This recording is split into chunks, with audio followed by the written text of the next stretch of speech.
Hello guys, nagluto ako ng ginataang bilo-bilo dahil mayroon tayong langka. Isasahog natin. Mas masarap ang ginataang bilo-bilo pag nilagyan ng langka. Nilagay ko lang una ang gata, sumunod pinalambot ko lang ang kamote. Nilagyan ko ng konting tubig para hindi matuyo ang pinakagata. And then, sinunod ko na ang bilo-bilo. Pagkatapos, nilagay ko na ang saba. Pag malambot na ang saba,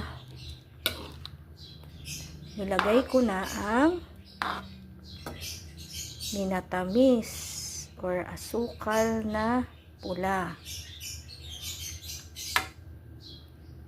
And then, maya-maya, pag kumulo na to at naluto na ang mga sangkap, lalagay na natin ang langka dahil luto na ang langka.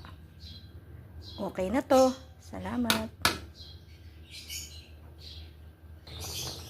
Hello guys. Kumukulo na at luto na rin ang lahat ng sahog. So, ilalagay na natin ang langka. Ayan na guys. Ayan na guys. Dami kong sinahog na langka. Kanya man.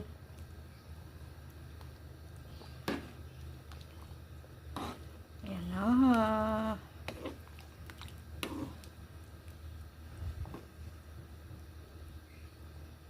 Okay na to.